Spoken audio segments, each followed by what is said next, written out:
un écrin de nature préservé dans les contreforts des Alpes, où la faune et la flore sauvage vivent à l'écart de l'homme.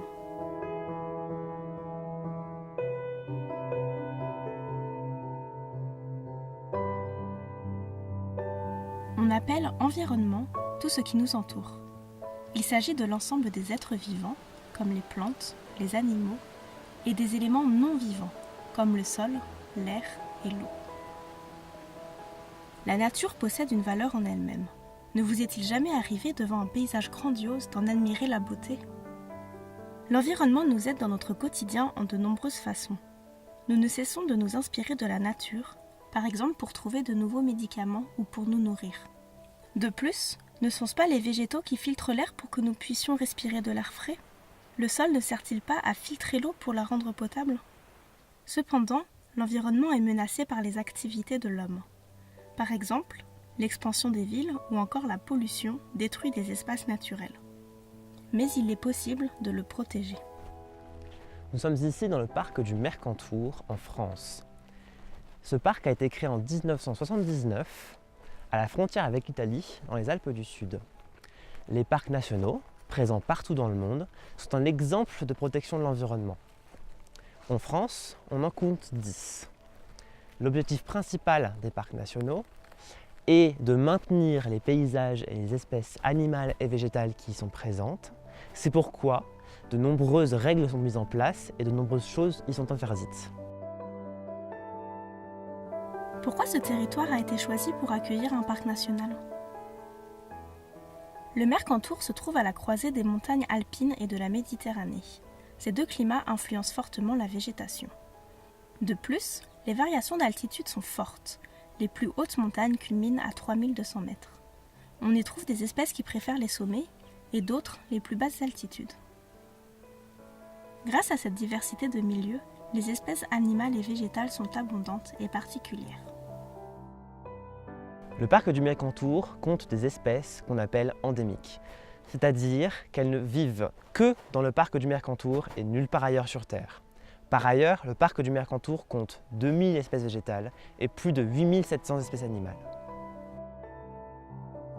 Les plantes des montagnes, aux fleurs parfois très colorées, passent l'hiver sous la neige.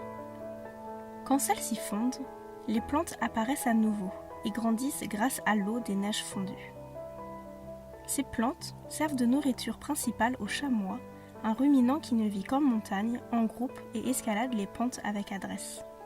Les montagnes du parc du Mercantour sont riches en espèces, qui ne peuvent vivre qu'en altitude, fragiles et à protéger. Mais ce n'est pas la seule raison pour avoir sélectionné ce territoire. Les conditions de vie sont difficiles pour l'homme en haute montagne. Les pentes sont fortes, l'altitude rend les efforts physiques compliqués et les conditions climatiques sont rudes, avec de la neige, du vent et le froid. Le territoire ne comporte donc que très peu d'habitants. Ainsi, la faible occupation de l'homme est compatible avec la présence d'un parc. En France, les parcs nationaux ont 3 missions. La première est d'améliorer les connaissances sur les espèces végétales et animales qu'on trouve dans ces parcs, tout en protégeant la nature. La deuxième, très fondamentale, est de sensibiliser le public qui visite le parc à l'environnement. La troisième, c'est d'accompagner les agriculteurs, les forestiers et les locaux dans leurs activités sur le parc. La connaissance des espèces et la protection des milieux naturels est une première mission importante. La zone centrale du parc bénéficie d'une forte protection. Il y est interdit de cueillir des plantes et de déranger les animaux. Des programmes d'action sont aussi mis en œuvre afin d'améliorer les connaissances sur les espèces. Le parc sensibilise le public sur ses actions et la nature. Il est important de faire connaître la richesse de l'environnement au plus grand nombre, afin de traiter la nature avec respect. Enfin, le parc soutient un certain nombre d'actions qui permettent d'accompagner les locaux vers le développement durable. Par exemple, le parc accompagne les pratiques pastorales, c'est-à-dire le pâturage des alpages ou prairies par les brebis et les vaches. En effet, de nombreuses plantes et pelouses sont fragiles et risquent d'être endommagées par un pâturage trop intense où les animaux pourraient les brouter et les piétiner. En France, un parc national est un exemple de protection de l'environnement. Il permet de protéger les espèces animales et végétales particulières et d'intégrer l'homme dans son fonctionnement.